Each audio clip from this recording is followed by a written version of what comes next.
They ordered the flowers. They sent the invitations.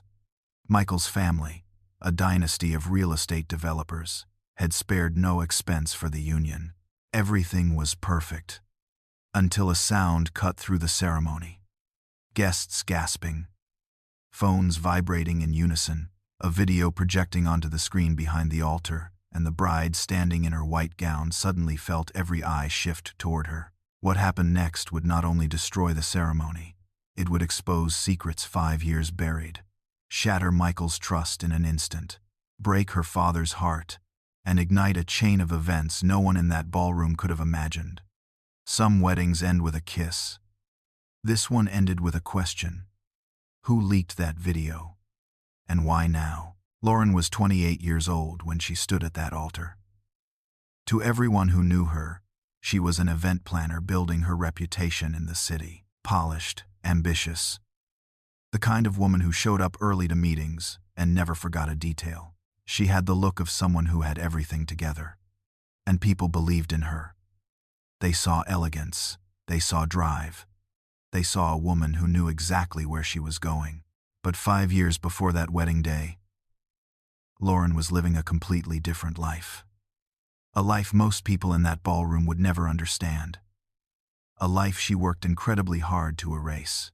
A life that existed in penthouse suites and hotel rooms, in places where discretion was currency and real names were never spoken. She was an escort, not the kind you see sensationalized in movies or tabloids. This was the high-end world. Exclusive companionship for wealthy men willing to pay thousands for a night. Where clients valued privacy above all else. Where women used aliases and never revealed their true identities. And they weren't casual encounters. These were arranged through encrypted apps, vetted introductions, places where anonymity protected both sides of the transaction. Lauren escorted for men. She accompanied them to galas. She spent weekends at private estates. She let them pay her to be whatever they needed her to be, the girlfriend they could show off, the listener they never had, the escape from their own suffocating lives. The truth is, Lauren never wanted any of it. That's something she's always known, but it's also something she learned she had to do when her father was given 6 months to live. Growing up with George meant learning the value of sacrifice. But it also meant learning that sometimes love demands impossible choices. Her father needed an experimental treatment that insurance wouldn't cover. $200,000, a sum that might as well have been $1 million to a 2-3-year-old with student loans and an entry-level salary. So she made a choice. She became someone else for long enough to save the person who mattered most. Before we continue, take a moment to tell us in the comments where you're listening from. And what brought you to Cold Trail today? Your interaction directly supports this channel and helps us keep telling stories that deserve to be heard. 5 years earlier, Lauren sat in a sterile oncology office holding her father's hand while a doctor used words like aggressive and experimental and out of network. George had always been the strong one, the man who raised her alone after her mother left, who worked double shifts to pay for her college, who never once asked for help from anyone. Now he was 54 years old and dying, and the only treatment that might save him cost $200,000. Insurance covered none of it. Lauren had $3,000 in her checking account and $47,000 in student loans. She spent 3 days researching every option: medical loans, crowdfunding, charity programs, and came up empty. On the 4th day, a former roommate mentioned she knew girls making serious money doing private companionship for wealthy men. Discreet, safe, lucrative. Lauren told herself it would be temporary. 6 months, maybe a year. Just long enough to give her father a chance at life. She created a profile on an encrypted app using the name Violet. She bought a black dress. She made her first appointment. And she never told George where the money came from when she handed him the check that saved his life. Julian Hayes was her 3rd client, and from the beginning, he was different.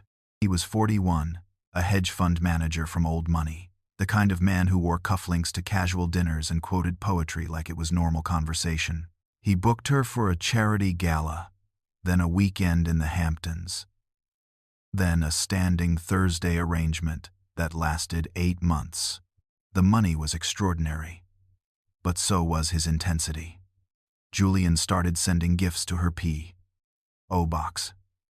First edition books, vintage jewelry, handwritten letters. He'd say things like, "You understand me in ways no one else does, and we have something real, don't we?" Lauren kept it professional, kept reminding him this was transactional, but Julian didn't hear boundaries. He heard possibilities. When she finally told him she was retiring from escorting after securing the final payment for her father's last treatment cycle, Julian's face went cold. He said she was making a mistake, that she belonged with someone who truly valued her, that she'd regret walking away from what they had. Lauren blocked his number, deleted the app, and convinced herself she'd never see Julian Hayes again. She was wrong.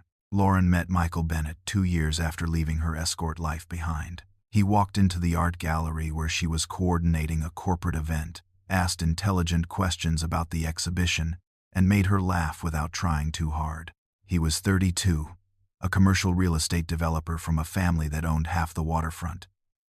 Handsome, in an effortless way, the kind of man who wore wealth quietly and treated service staff with genuine respect. Their first date lasted 6 hours. He called the next morning just to hear her voice. Michael was everything. Julian wasn't steady, uncomplicated, secure in himself. He never pried into her past, never questioned why a 26-year-old event planner had savings most people twice her age didn't have. He just loved her, openly and without conditions. Lauren wanted to tell him the truth 100 times. In bed at night, over breakfast, during long drives upstate. But every time she opened her mouth, shame closed her throat. She told herself Michael didn't need to know, that the past was dead, that some secrets protected the people you loved. So she built her new life on a foundation of silence, and convinced herself it would hold forever. The ballroom cleared in less than 20 minutes. Michael's mother was in hysterics. His father made calls to lawyers before the screen even went dark.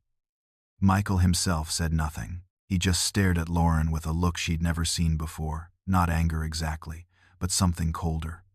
Betrayal. When he finally spoke, his voice was quiet and devastated. "Who are you?" he asked. Not "who were you?" "Who are you?" Like the woman he'd loved for 2 years had never existed at all. Lauren tried to explain through tears, tried to tell him about her father, about the impossibility of the choice she'd faced. But Michael walked away before she could finish. His best man escorted her out through the kitchen. She went home to an empty apartment and 17 missed calls from her father, who'd seen everything. 3 days later, a detective showed up at her door. Someone had sent an anonymous tip with metadata from the video file. The leak had come from Julian Hayes. They had his email, his IP address, even screenshots of obsessive messages he'd sent to fake accounts trying to contact her over the years. But when police went to Julian's penthouse, it was empty, cleaned out, no forwarding address. Julian Hayes had vanished the moment his revenge succeeded, and no one knew where he'd gone or what he planned to do next.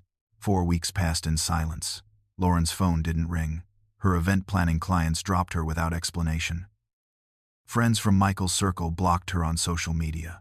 Even her father, heartbroken that his daughter had sacrificed so much in secret, didn't know what to say to her. Lauren spent those weeks alone, replaying every decision, wondering if honesty from the beginning would have changed anything, or just destroyed things sooner. Then, on a rainy Thursday evening, Michael called. His voice sounded tired, older somehow. He asked if they could meet.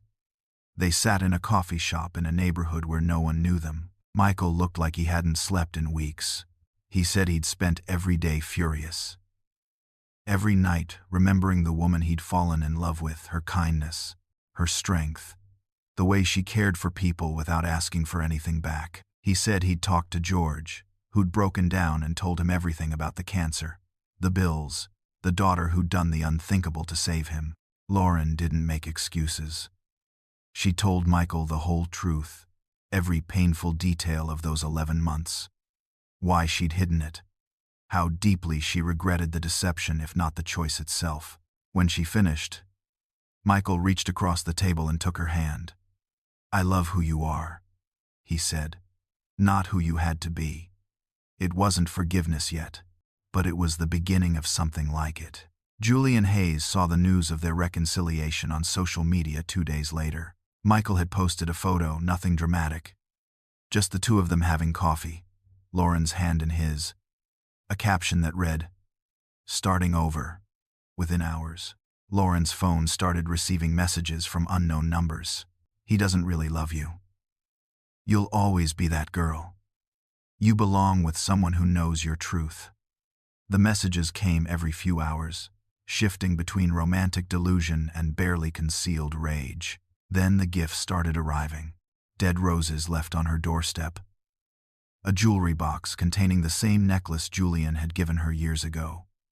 A framed photo of them at that Hamptons gala. Her face circled in red ink. Michael called the police immediately. They traced some of the messages back to Julian, but couldn't locate him. He was using burner phones, routing everything through VPNs, staying invisible.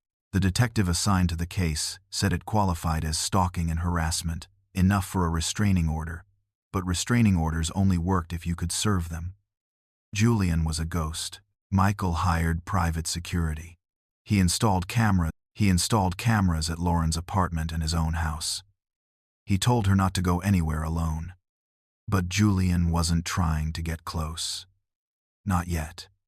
He was watching, waiting, planning something neither of them could see coming. 3 weeks after the restraining order was filed, Lauren borrowed Michael's car to drive to a client meeting across town. It was a silver Tesla, the kind of car that drove itself on highways, the kind of car that felt safe. She was on the interstate doing 65 when she pressed the brake pedal and nothing happened. She pressed harder. Still nothing. The car accelerated slightly on a downhill slope and panic flooded her system. She grabbed the emergency brake. It clicked uselessly, disengaged. She tried to steer toward the shoulder, but a semi-truck was merging and she had nowhere to go. The Tesla slammed into the guardrail at 70 miles per hour, flipped twice, and came to rest upside down in a ditch. Lauren didn't remember the impact. She woke up in a hospital bed 3 hours later, with a fractured collarbone, broken ribs, a concussion, and Michael sitting beside her crying. The police impounded the car immediately. Their inspection found the brake lines had been cleanly cut. Professionally done. Timed to fail after a specific amount of pressure. Forensic analysis found a single fingerprint on the undercarriage that didn't belong to any mechanic on record. It belonged to Julian Hayes. He'd gotten close enough to sabotage the car, close enough to try to kill her. And no one had seen him coming. Lauren spent 4 days in the hospital recovering. Michael never left her side except to shower and change clothes at home.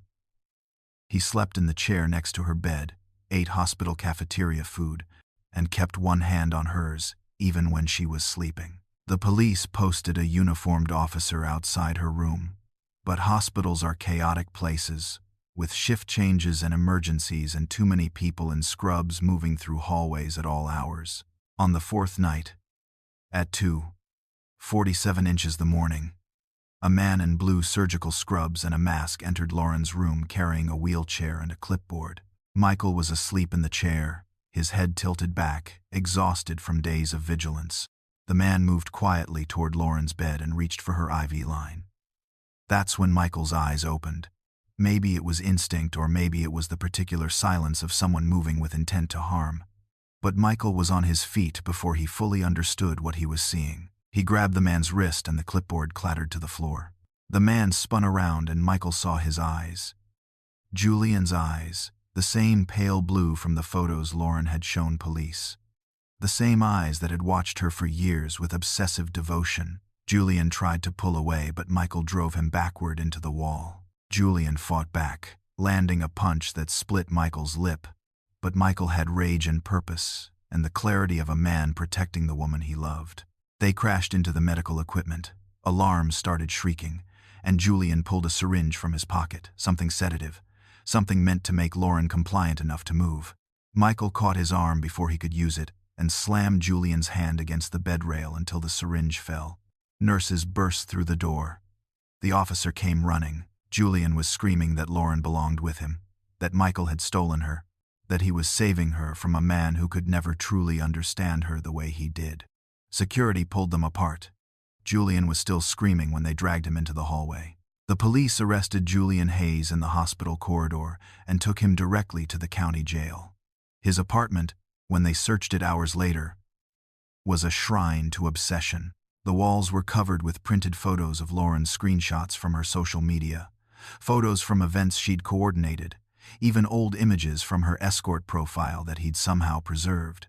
There were journals filled with entries about their relationship, pages and pages of fantasies written like memories, entire conversations that had never happened. Investigators found receipts for the burner phones, the VPN services, the equipment he'd used to cut the brake lines.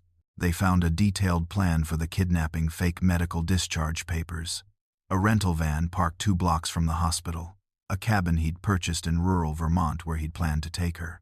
Julian's lawyer tried to argue mental illness, diminished capacity, but the evidence showed too much planning, too much calculation. This wasn't a break from reality. This was a man who knew exactly what he was doing and believed his love justified every crime.